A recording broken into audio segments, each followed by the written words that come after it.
When a jet engine roars past you on a runway, you assume the thing shoving that 400-ton plane forward is the fire, that screaming blast of burning exhaust out the back. It isn't. On a modern airliner, most of the thrust, roughly 80 to 90% of it, doesn't come from the flames at all. It comes from a giant fan at the front, quietly shoving a huge column of cold air around the engine, not through the fire. The burning part, the loud, violent part everyone points at, it mostly just exists to spin that fan. Once you see what's actually pushing the plane, the whole machine flips inside out. Let's start with the version you've probably heard, because it's actually a decent map. Engineers sum up a jet engine in 4 words: suck, squeeze, bang, blow. Suck, air gets pulled into the front. Squeeze, that air gets crushed into a much smaller, higher pressure space. Bang, fuel gets sprayed into the squeezed air and lit, and it burns, expanding violently. Blow, all that hot, high-pressure gas blasts out the back. That's the core of every jet engine ever built, from a fighter to a cruise missile to the engine hauling you to your vacation. 4 steps, 1 continuous loop, running thousands of times a second. But here's the thing that 4-word summary hides. On the engine under an airliner's wing, that fiery blast out the back is not the main event. It's the sideshow. To see the main event, you have to look at the very front. Look at the front of an airliner engine, and you see one enormous fan, sometimes 8, 10, even 11 feet across. Most people assume that fan is just an intake, sucking air in to feed the fire. It does do that, but that's its small job. Its real job is to act like a giant ducted propeller. As it spins, that fan grabs an enormous slug of air and shoves it straight backward, and the vast majority of that air, around 90% of it, never touches the fire at all. It flows around the outside of the burning core, through a smooth outer duct, and straight out the back. Cold air in, cold air out, just moving a lot faster. That river of cold air blasting around the core is called the bypass, and on a modern engine, it produces most of the thrust that moves the plane.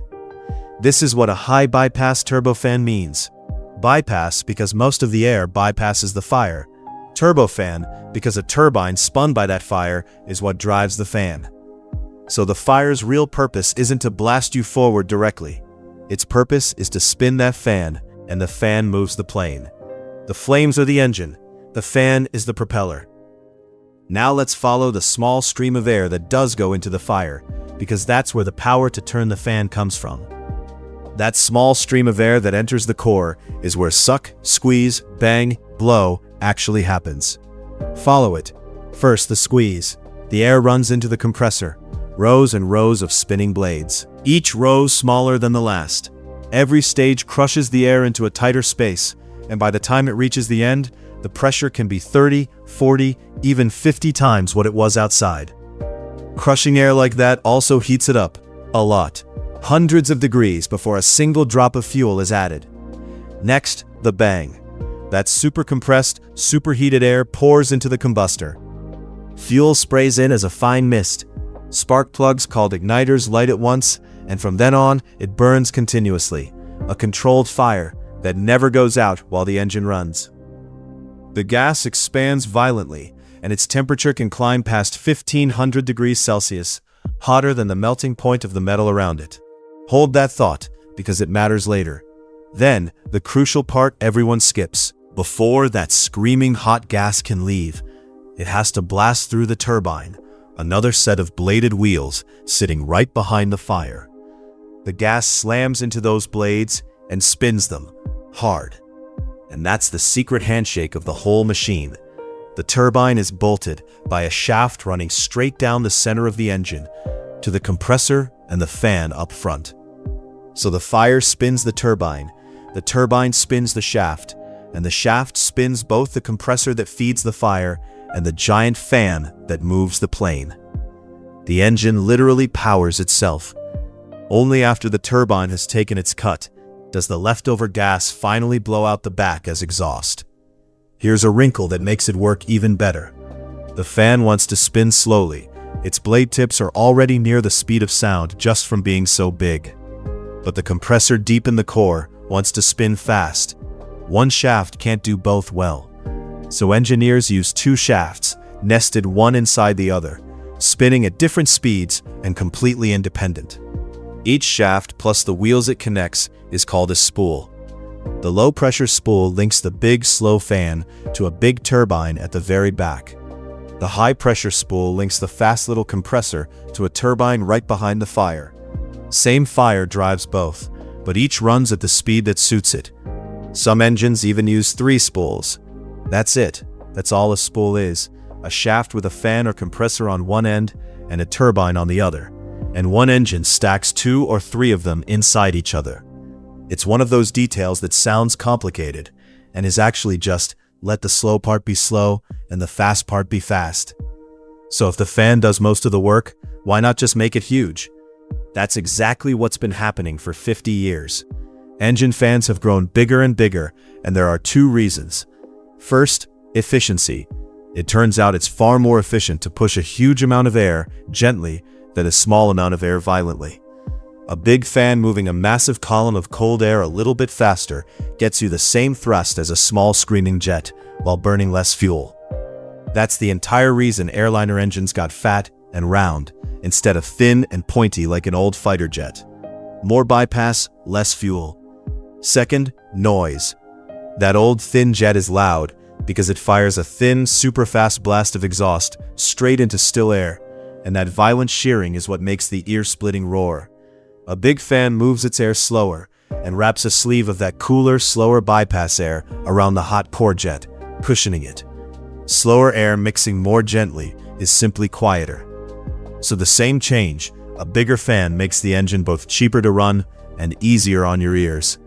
That's why every new airliner engine looks like it's mostly one enormous fan with a small core hiding behind it.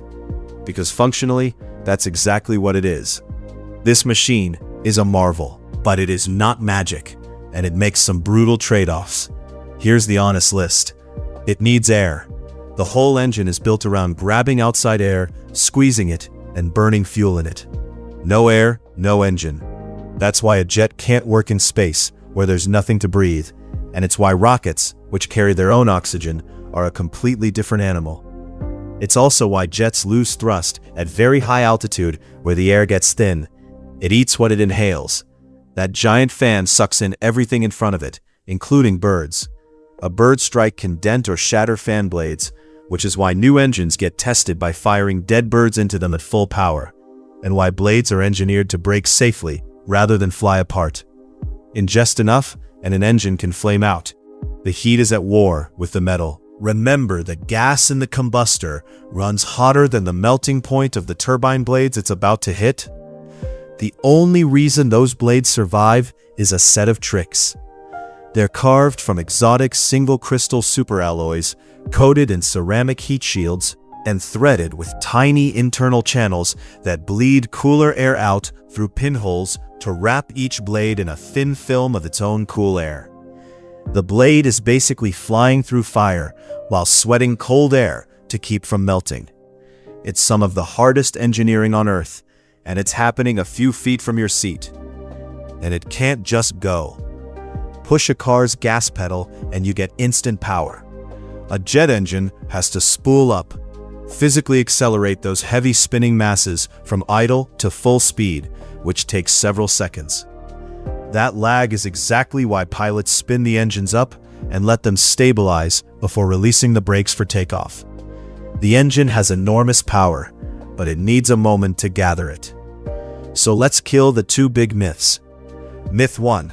The flames push the plane. On an airliner, mostly no. The flames exist to spin a turbine, the turbine spins a shaft, and the shaft spins a giant fan that shoves cold air backward. That cold bypass air is what does most of the pushing. The fire is the motor. The fan is the propeller. Myth 2. A jet engine is impossibly complicated. The parts list is short. Suck. A fan pulls air in. Squeeze. A compressor crushes it.